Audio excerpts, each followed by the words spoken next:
আসসালামু আলাইকুম সম্মানিত শিক্ষার্থী, কেমন আছেন আপনারা? তো আপনাদের মাঝে আজকে আমি নিয়ে এসেছি অর্ডিনারি ডিফারেনশিয়াল ইকুয়েশন অর্থাৎ অনার্স দ্বিতীয় বর্ষের জন্য। তো এই যে সাবজেক্টটি আছে এটার আপনারা ধারাবাহিক ভিডিও এই চ্যানেলে পাবেন এখন থেকে, অর্থাৎ পরীক্ষার আগ পর্যন্ত এই সাবজেক্টেরই ভিডিও আমি চ্যানেলে আপলোড করব শুধুমাত্র। তো এই সাবজেক্টের জন্য আমি একটি সাজেশনও তৈরি করেছি ইতিমধ্যে। সাজেশনটির আরও কিছু কাজ রয়েছে, ইতিমধ্যে আপনারা পেয়ে যেতে পারেন। তো চ্যানেলটি সাবস্ক্রাইব করে রাখবেন। আর আজকে আমি প্রথম অধ্যায়ের একটি ম্যাথ করাবো। এর আগেও আমি প্রথম অধ্যায়ের একটি ম্যাথ করিয়েছিলাম, যারা এখনও দেখেননি তারা দেখে নেবেন। একটা কথা বলে রাখি, এই অধ্যায় থেকে শুধুমাত্র 3টি ম্যাথ করা লাগবে। 3টি ম্যাথের মধ্যে এই একটি ম্যাথ যেটা 2020 সালে, অর্থাৎ 20 সালে এসেছিল, এটা আমার কাছে 20 সালের প্রশ্ন, দেখতে পারেন আপনারা, যে একটি অন্তরীক্ষ সমীকরণ, সরি এটা না, এটা হচ্ছে এই ম্যাথটা আমার আগের একটা ভিডিওতে করা আছে, আপনারা প্লেলিস্ট চেক করলে দেখতে পারবেন। আর এই অধ্যায় থেকে একটি ম্যাথ এসেছিল এটা। তো এই অধ্যায় থেকে মোটে 3টা ম্যাথ করতে হবে, তার মধ্যে একটা 20 সালে এসেছিল, বাকি থাকলো 2টা। একটা তো চ্যানেলে আগে থেকে রয়েছে, আর একটা আমি আজকে দেখাচ্ছি।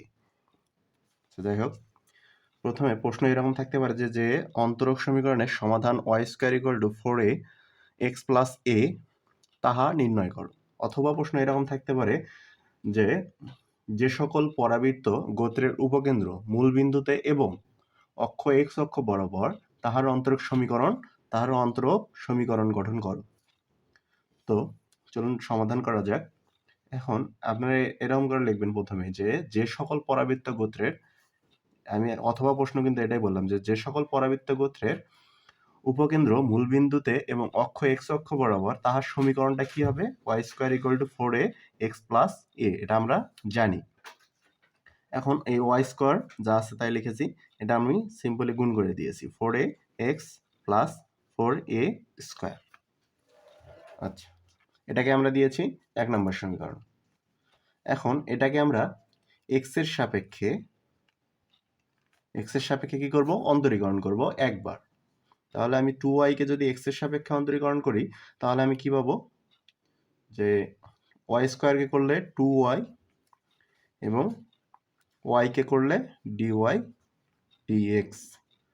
আচ্ছা, একটা কথা বলে রাখি, এখানে যেহেতু আমরা x এর সাপেক্ষে করতেছি, y কে করলে আপনারা বলতে পারেন যে শূন্য কেন হলো না। এখন একটা জিনিস বুঝুন এখানে, যে y কে করলে, যেহেতু আমরা x এর সাপেক্ষে করতেছি, সিম্পলি y কে করলে শূন্য হয়ে যায়, কিন্তু এখানে হবে না, কারণ y এর ভিতরে আংশিক x রয়েছে, অর্থাৎ y of x, যার কারণে আমরা y কেও অন্তরীকরণ করব। তো y কে অন্তরীকরণ করলে কি হবে? যে y² আছে, y² থাকলে আপনারা জানেন 2y, অর্থাৎ 2y সামনে আসে, সরি, y² থাকলে পাওয়ার, অর্থাৎ স্কোয়ার থাকলে পাওয়ারটা সামনে আসে এবং পাওয়ার থেকে 1 বিয়োগ হয়ে যায়, অর্থাৎ 2 এর থেকে 1 বিয়োগ করলে 1, এবং পুনরায় y কে অন্তরীকরণ করা লাগে, এটা আশা করি আপনারা জানেন। আচ্ছা, এরপর আমরা কি করব? এখানে x এর সাপেক্ষে অন্তরীকরণ করব। তাহলে এখানে যদি x এর সাপেক্ষে আমি অন্তরীকরণ করি, তাহলে কি পাচ্ছি? x কে অন্তরীকরণ করলে 1 এবং 4a কনস্ট্যান্ট, আর এখানে a 4a² রয়েছে, তো এটা হচ্ছে ধ্রুবক। ধ্রুবককে আমি যদি অন্তরীকরণ করি x এর সাপেক্ষে, তাহলে শূন্য হয়ে যাবে, লেখার দরকার নেই। এখন আমরা এখানে 2 দ্বারা ভাগ করব। যদি এখানে 2 দ্বারা ভাগ করি, তাহলে এখানে পাবো y dy dx। এখানে 2 দ্বারা ভাগ করলে 2a, অর্থাৎ উভয় পাশে আমি 2 দ্বারা ভাগ করে দিলাম। এখন এই a সমান আমি বের করব, a 2টা এই পাশে পার করে দেব, অর্থাৎ a সমান 2 যদি এই পাশে পার করে দেয়, তাহলে ভাগ হয়ে যাবে y ভাগ 2 dy dx। এখন একটা জিনিস লক্ষ্য করুন, এখানে 1 নম্বর সমীকরণে কি আছে? এটা আমি দেব 2 নম্বর সমীকরণ। 1 নম্বর সমীকরণে আছে যে y² = 4ax + 4a²। তো এখানেও দেখুন a আছে, এখানেও a আছে, তো আমি এই a এর মানটা এখানে বসিয়ে দেব। তাহলে এখানে আপনারা লিখে নেবেন যে a এর মান 1 নং এ বসিয়ে পাই। এই পৃষ্ঠায় লিখি, অপর পৃষ্ঠায়। আচ্ছা, এ এর মানটা আমি লিখে নিই যেন বুঝতে সুবিধা হয়। Dy dx. আর 1 নম্বর সমীকরণটি আমাদের ছিল যে 1 নম্বর সমীকরণটি কি ছিল? Y square equal to 4ax plus 4a square. হ্যাঁ, এখন আমরা এখানে এর মানটা বসিয়ে দেব।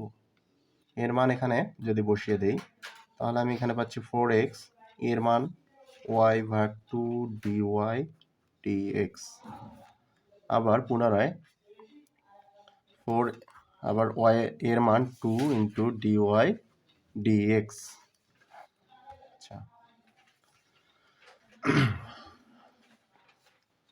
y square equal two 4x y, এই ওয়াইটা এর সাথে। আচ্ছা, এখানে একটা জিনিস লক্ষ্য করুন, এই 2 দ্বারা যদি 4কে কাটি তাহলে আমি এখানে পাবো 2xy। তারপরে এখানে থাকতেছে dy dx, এখানে ছিল প্লাস প্লাস। আচ্ছা, এখানে কিন্তু এর মান বসিয়েছি, ওপরে ছিল স্কোয়ার।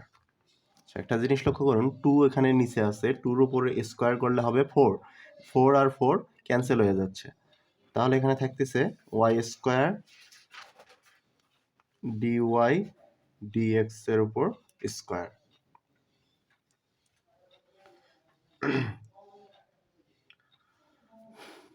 এখন দেখুন, এখানেও y আছে, এখানেও y আছে, এখানেও y আছে, অর্থাৎ আমরা একটা y দ্বারা ভাগ করে দেব। যদি একটা y দ্বারা ভাগ করে দেই তাহলে এখানে থাকতেছে শুধুমাত্র y, এখানে 2x dy dx প্লাস, অর্থাৎ উভয় পাশে আমরা কি করেছি, y দ্বারা ভাগ করতেছি, dy dx তার উপর স্কোয়ার। এখন পুরোটা আমরা একসাথে লিখবো এভাবে যে y dy dx square plus 2x dy dx। এই জিনিসটা আমি ঠিক রাখলাম। এখন এটা যদি এই পাশে পার করে নেই তাহলে হবে মাইনাস ওয়াই ইকুয়াল টু 0। ইহাই হচ্ছে আমাদের নির্ণীয় অন্তরক সমীকরণ। এখানে লিখে দেবেন ইহাই নির্ণীয় অন্তরক সমীকরণ। আচ্ছা, এই ছিল আজকের ভিডিও। এখন একটা কথা বলে রাখি, যারা এখনও আমার টেলিগ্রাম এবং ফেসবুক পেজে জয়েন করে নেননি, জয়েন করে নেবেন।